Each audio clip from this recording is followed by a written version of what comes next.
আমার মতে রান্না করার থেকে কাটাকাটি ধোয়াধুয়ি এসব বেশি কষ্ট। রান্না করতে লাগে 20 মিনিট আর কাটাকাটি করতে চলে যায় সেই 1 ঘন্টা। কারণ কাটোরে বাটোরে ধোও, তারপরে রান্না, সেই রান্না করার পরে খেতে লাগে 15 মিনিট।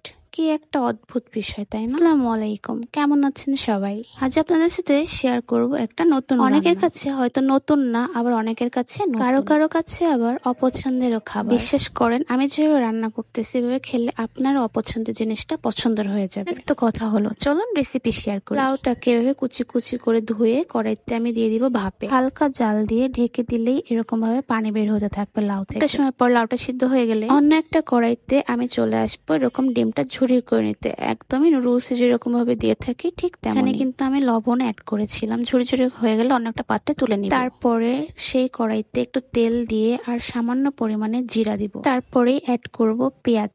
যেহেতু আমি লাউ সিদ্ধের সময় কোনো প্রকারে লবণ, হলুদ বা মরিচ দিই নাই, পেঁয়াজটা ভাজার সময় আমি এখানে সবকিছুই অ্যাড করব। ভাজা হয়ে গেলে আমি এখানে দিয়ে দিব সেই সেদ্ধ করা লাউটা। এভাবে আমি একটা কথা বলতে ভুলে গেছি, লাউটা যদি ভালো হয় তাহলে এমনি এমনি পানিটা ভালোভাবে বের হবে। লাউটা যদি ভালো না হয়, আপনারা যদি দেখেন কোনো এক্সট্রা পানি না আসতেছে, সেই ক্ষেত্রে সেদ্ধর জন্য আপনারা এক্সট্রা পানি অ্যাড করতে পারেন। ভালো করে ভেজে নিব। ভাজা হয়ে গেলে অ্যাড করব ভেজে রাখা ডিম। তারপরে 2 থেকে 3 মিনিট নাড়াচাড়া করে বা রান্না করে নিলেই হয়ে যাবে আমার ডিম দিয়ে লাউ ভাজি। এটা ভাত দিয়ে খেতে বা রুটি দিয়ে খেতে অনেক মজা। আজকে ভিডিওটা এই, সবাই ভালো থাকবেন, সুস্থ থাকবেন, আল্লাহ হাফেজ।